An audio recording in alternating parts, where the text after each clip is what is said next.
This is a recording for Complete Test 1. If you are having difficulty hearing the audio, make any necessary adjustments in the volume now. Read the directions in your textbook as you listen to the directions on this recording. Section 1. Listening Comprehension. In this section of the test, you will have an opportunity to demonstrate your ability to understand conversations and talks in English. There are 3 parts to this section, with special directions for each part. Answer all the questions on the basis of what is stated or implied by the speakers you hear. Do not take notes or write in your test book at any time. Do not turn the pages until you are told to do so. Part A. Directions. In Part A, you will hear short conversations between 2 people. After each conversation, you will hear a question about the conversation. The conversations and questions will not be repeated. After you hear a question, read the 4 possible answers in your test book and choose the best answer. Then, on your answer sheet, find the number of the question and fill in the space that corresponds to the letter of the answer you have chosen. Listen to an example. On the recording, you will hear, "That exam was just awful." "Oh, it could have been worse." "What does the woman mean?" In your test book, you will read, A. The exam was really awful. B. It was the worst exam she had ever seen. C. It couldn't have been more difficult. D. It wasn't that hard. You learn from the conversation that the man thought the exam was very difficult and that the woman disagreed with the man. The best answer to the question, "What does the woman mean?" is D. It wasn't that hard. Therefore, the correct choice is D. Now we will begin Part A with the first conversation. Number 1. Carla said that you were rather rude. It's unfair of her to say that about me. What does the man mean?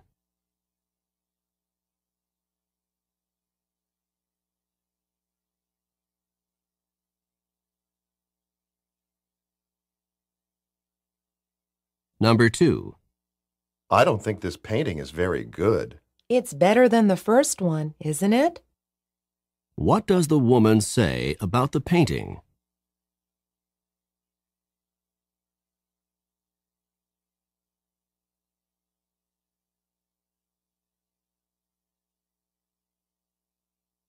Number 3. Your graduation ceremony is this afternoon. I can't believe it. I've graduated at last. What does the man mean?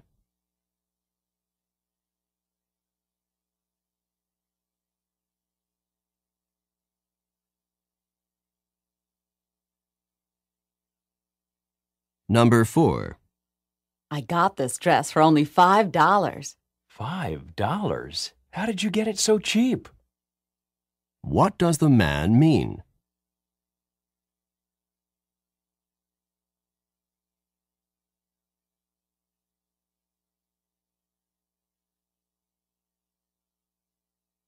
Number 5. I just got my 3rd parking ticket this week. Why don't you try putting more money in the parking meter when you park your car? What does the woman suggest that the man do?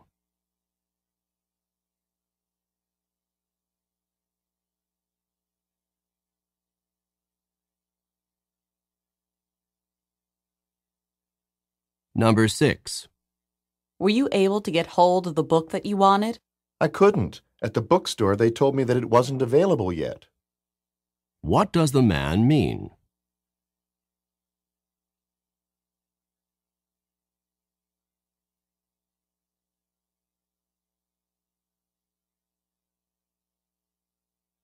Number 7.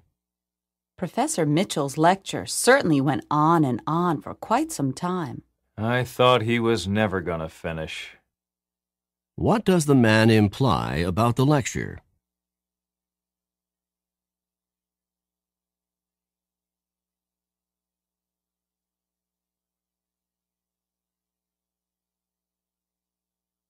Number 8. You don't have the notes from yesterday's physics class? No, I don't. Do you think I could borrow yours? What does the woman mean?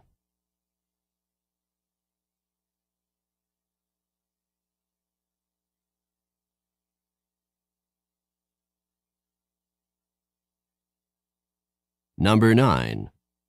You said that you wanted to go shopping this afternoon. What do you want to get? I think I'd like to get my dad a new wallet for his birthday. What does the woman mean?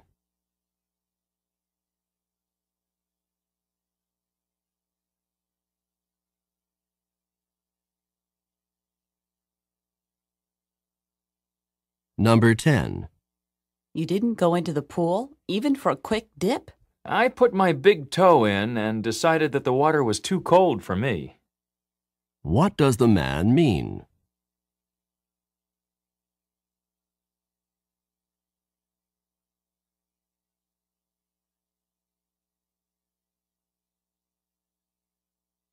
Number 11. Do you know where your sweater is?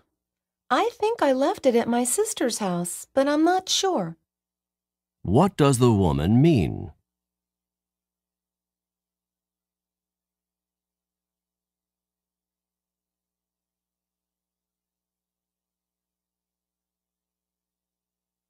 Number 12. I need for you to work on these new accounting reports. But I scarcely have time to finish the ones I already have. What does the woman imply?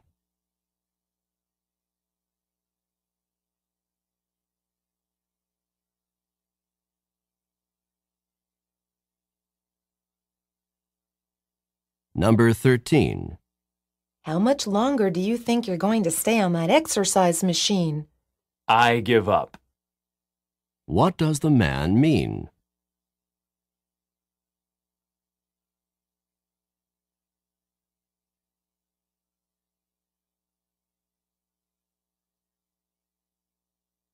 Number 14.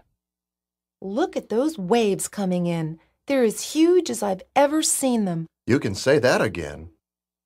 What does the man mean?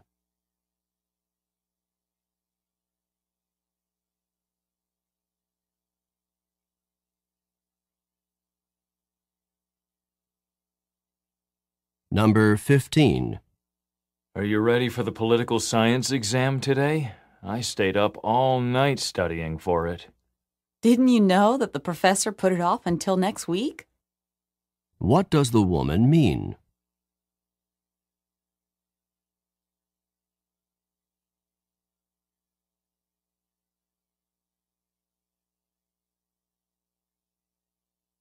Go on to the next page.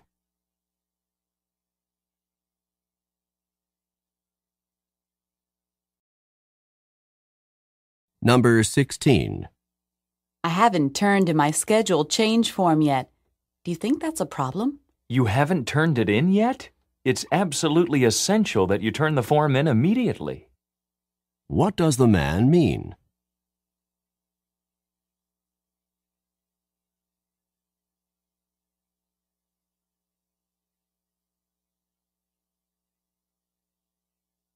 Number 17. I'd like to try on some rings, please. Do you prefer rings in gold or silver? Where does this conversation probably take place?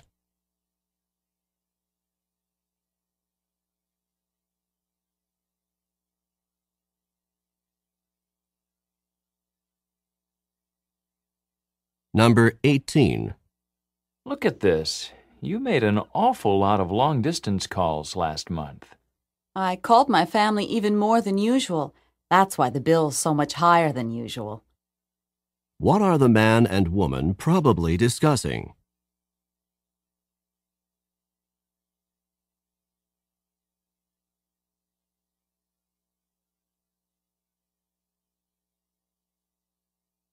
Number 19. What do you think of your new boss? I couldn't be more impressed with him. What does the woman mean?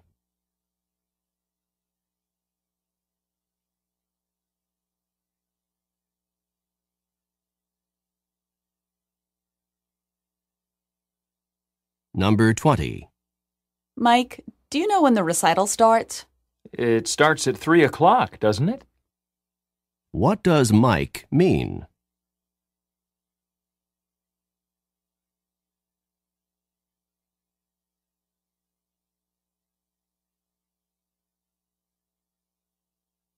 Number 21.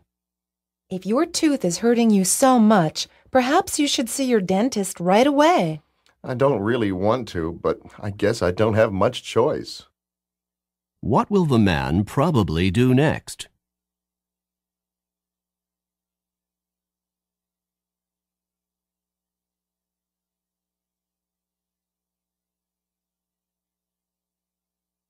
Number 22.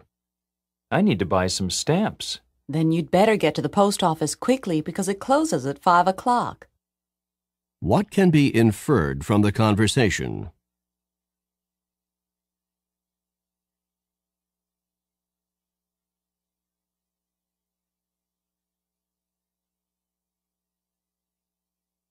Number 23. Do you know how I can find the journal article that we're supposed to read for class tomorrow? The professor copied it and put it on reserve in the library. What does the man mean?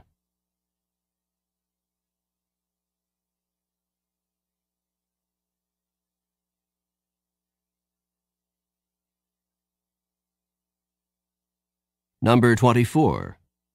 I really think you should try to be a little more calm. If I were any calmer, I'd be asleep. What does the man mean?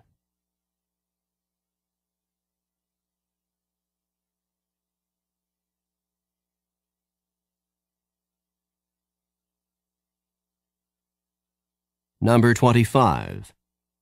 I don't think that news report can possibly be true. Neither do I. What does the woman mean?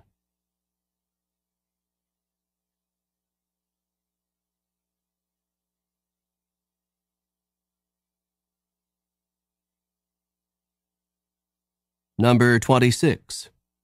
Has management decided on a new policy for pay raises? It's still up in the air. I think it will be discussed again at the meeting next Friday. What does the man mean?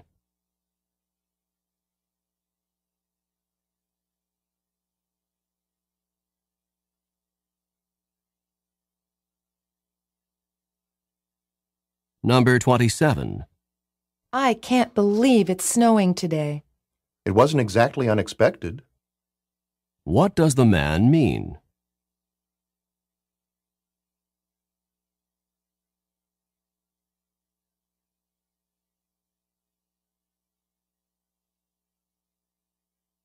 Number 28. How do you think you did on the literature exam that you had this morning? I really wish I could take it over again. What does the woman imply?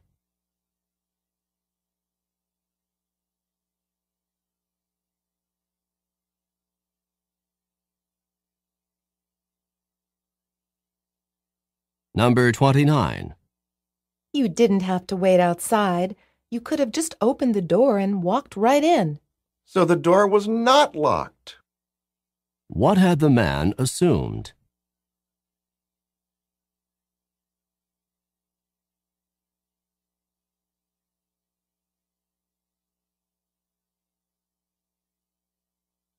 Number 30. My guess is that you're leaving the office now and heading straight home. You've hit the nail on the head. What does the woman say about the man?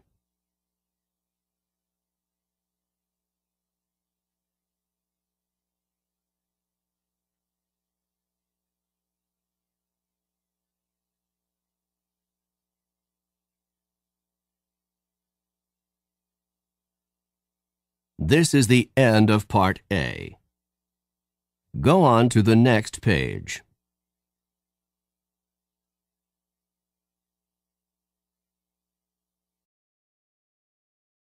Now, read along with me as I read the directions for Part B. Remember, you should not read ahead or turn the pages while the directions for this part are being read. Part B. Directions. In this part of the test, you will hear longer conversations. After each conversation, you will hear several questions. The conversations and questions will not be repeated. After you hear a question, read the 4 possible answers in your test book and choose the best answer. Then, on your answer sheet, find the number of the question and fill in the space that corresponds to the letter of the answer you have chosen. Remember, you are not allowed to take notes or write in your test book. Now we will begin Part B with the first conversation. Questions 31 through 34. Listen as a man and woman discuss a haircut. Hi, Bob. Your hair looks nice. It's a bit shorter than usual, isn't it? A bit shorter? I don't think so. It's a lot shorter. When I look in the mirror, I don't even know who's looking back at me. So you got your hair cut, but you didn't get the haircut that you wanted. This is not even close to the haircut that I wanted. I asked to have my hair trimmed just a little bit, and the hairstylist really went to town. When I looked down at the floor, there were piles of hair, my hair, on the floor. I couldn't believe it. Well, what did you say to the hairstylist? What could I say? The hair was already cut off. I couldn't exactly say, please put it back on, although that's exactly what I did want to say. Well, at least your hair'll grow back soon. That's what everyone is saying to me. It'll grow back. It'll grow back. But it won't grow fast enough to make me happy. Maybe after you get used to it, you'll like it a bit more. Number 31. What seems to be true about Bob's haircut?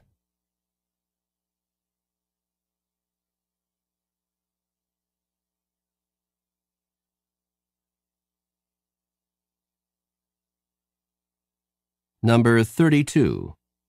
How does Bob seem to feel about his haircut?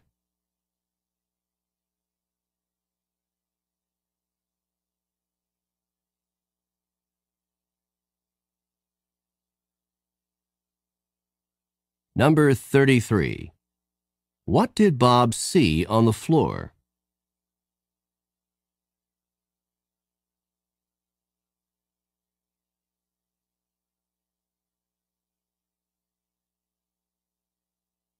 Number 34. What do people keep saying to Bob?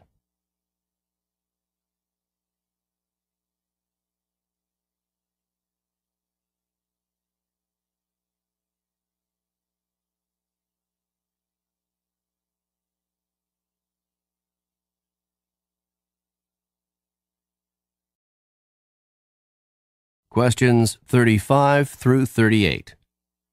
Listen to a conversation about a man's great-grandmother. I talked to my great-grandmother on the phone this morning. Your great-grandmother? Do you talk with her often? I try to call her at least once a week. She's a really wonderful woman, and she's over 85 years old. I enjoy talking to her because she's so understanding and because she gives me good advice. What advice did she have for you today? She told me to be careful because a big storm is coming. She said that a big storm is coming? Is she a weather forecaster?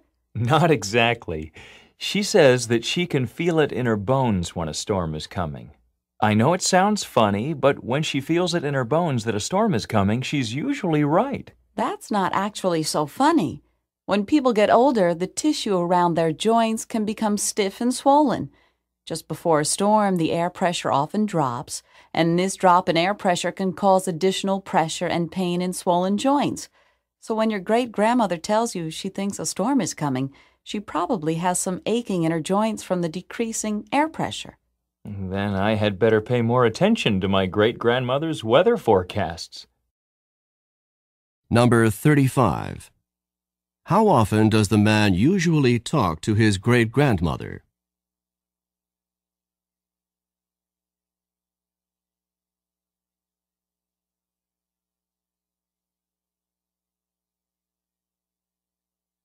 Number 36. What did the man's great-grandmother tell him on the phone this morning?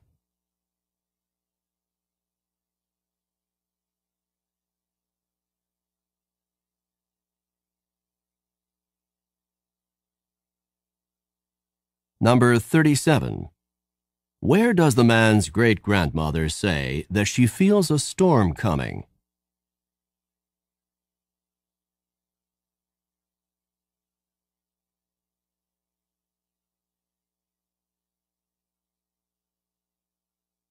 Number 38. What will the man probably do in the future?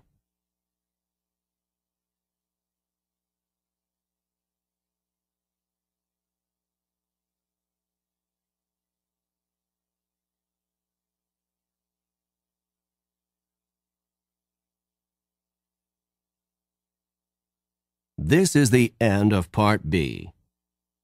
Go on to the next page.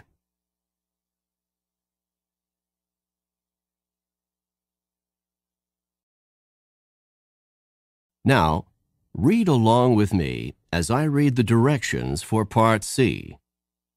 Remember, you should not read ahead or turn the pages while the directions for this part are being read. Part C. Directions. In this part of the test, you will hear several talks. After each talk, you will hear some questions. The talks and questions will not be repeated. After you hear a question, read the 4 possible answers in your test book and choose the best answer. Then, on your answer sheet, find the number of the question and fill in the space that corresponds to the letter of the answer you have chosen. Here is an example. On the recording, you will hear, listen to an instructor talk to his class about painting. Artist Grant Wood was a guiding force in the school of painting known as American Regionalist, a style reflecting the distinctive characteristics of art from rural areas of the United States. Wood began drawing animals on the family farm at the age of 3, and when he was 38, one of his paintings received a remarkable amount of public notice and acclaim. This painting, called American Gothic, is a starkly simple depiction of a serious couple staring directly out at the viewer. Now listen to a sample question. What style of painting is known as American Regionalist? In your test book, you will read A. Art from America's inner cities. B. Art from the central region of the U.S. C. Art from various urban areas in the U.S. D. Art from rural sections of America. The best answer to the question, what style of painting is known as American Regionalist, is D. Art from rural sections of America. Therefore, the correct choice is D. Now, listen to another sample question. What is the name of Wood's most successful painting? In your test book, you will read A. American Regionalist. B. The Family Farm in Iowa. C. American Gothic. D. A Serious Couple. The best answer to the question, what is the name of Wood's most successful painting, is C. American Gothic. Therefore, the correct choice is C. Remember, you are not allowed to take notes or write in your test book. Now we will begin Part C with the first talk. Questions 39 through 42. Listen to a talk by a tour guide in the Everglades National Park. Today we're going to be taking a tram tour through part of the Everglades National Park. Quite probably we'll be seeing a number of crocodiles sunning themselves by the side of the water or poking their heads up through the water. Needless to say, we will not be getting off the tram at any time until we leave the area because of the danger posed by the crocodiles. By the way, you've probably heard of the expression crying crocodile tears. It is common to say that someone is crying crocodile tears when he or she is pretending to be sad or full of regret. Crocodiles always appear to have tears in their eyes, but they are not crying because of sadness or even pretended sadness. Instead, a crocodile uses its tear ducts to get rid of extra salt from its body. A crocodile does not sweat the same way that humans do and must get rid of extra salt through tears. So if you see a crying crocodile, do not think that it's feeling sad. It is basically sweating through its eyes. Look, over there on the right. There are two large crocodiles on the water's edge, right next to the fallen trees. You can get out your cameras and take pictures from here on the tram, but no, you cannot get off the tram to get any closer. Number 39. Where does this talk take place?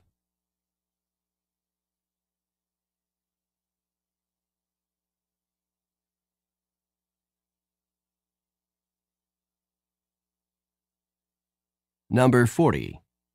What does the expression crying crocodile tears mean when it is used to describe humans?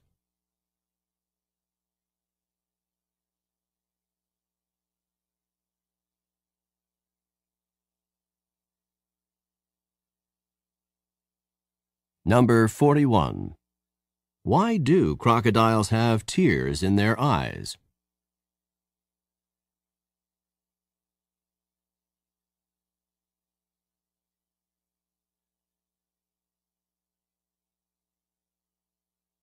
Number 42. What does the tour guide recommend?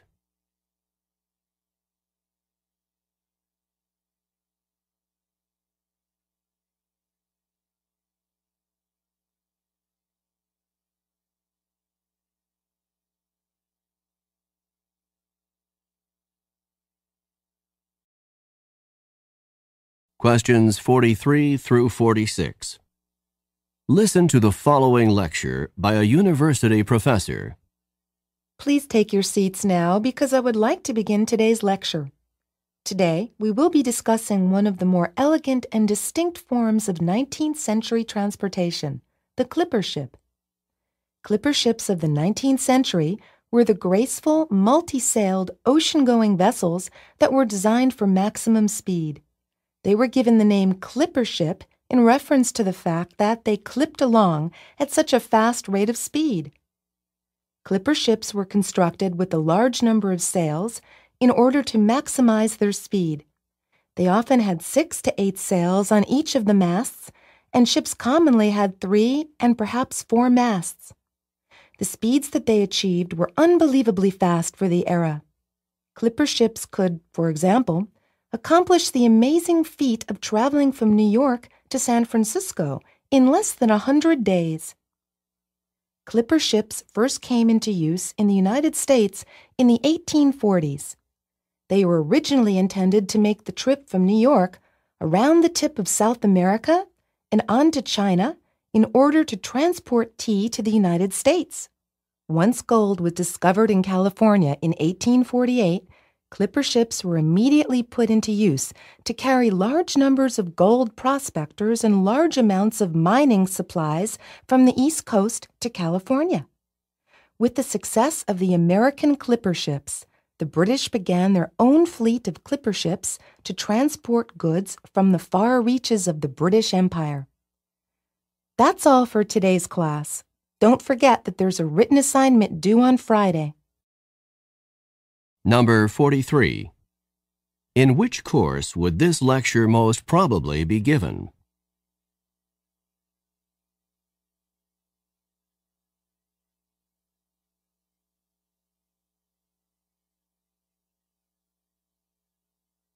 Number 44. What is the most likely meaning of the expression to clip along?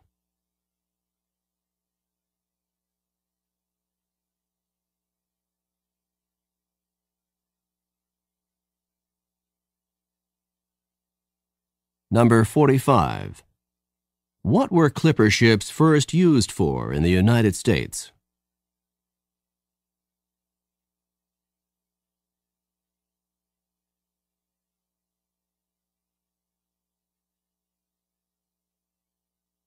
Number 46.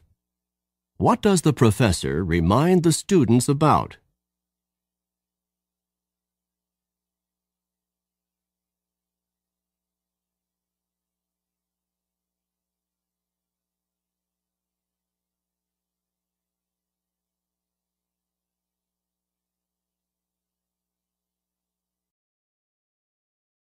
Questions 47 through 50. Listen to the following talk by a drama coach to a group of actors. I know that some of you are feeling more than a little nervous about tonight's performance, and I want you to understand that this is quite a natural feeling. You are going to be on stage in front of a lot of people tonight, and it's normal to be experiencing some nerves. I would like to help you to understand these feelings and not let them interfere with your performance. What you are experiencing is called stage fright. Stage fright is the fear that develops before you give a performance in front of an audience. Stage fright is not experienced just by actors and actresses. It can also be experienced by musicians, athletes, teachers, anyone who performs in front of a group of people. It occurs before a performance when a performer is concerned about looking foolish in front of others.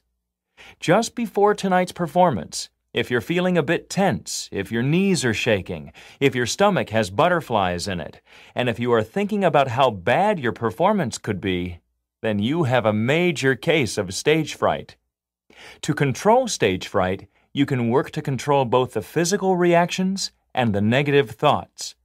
To combat the physical reactions, you can try techniques such as deep breathing, muscle relaxation, or even just laughing to relieve some of the pressure. To combat the negative thoughts, you should force yourself to focus on what you have to do, rather than on what other people are going to think. That's all I have to say for now. I'll see you back here at 6 o'clock, because the performance starts at 8 o'clock. Just remember that if you begin to feel at all nervous, try some deep breathing to relax and focus your thoughts on the performance that you are about to give. See you this evening. Number 47. Who would probably not experience stage fright in their work?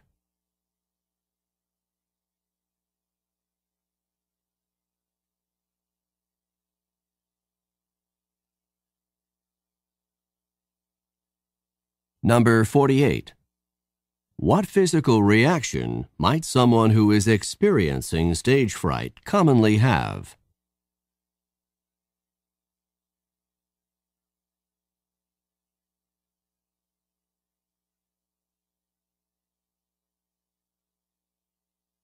Number 49.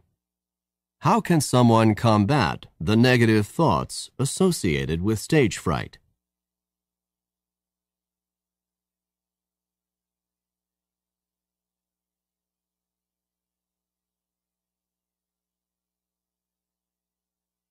Number 50. When should the actors arrive at the theater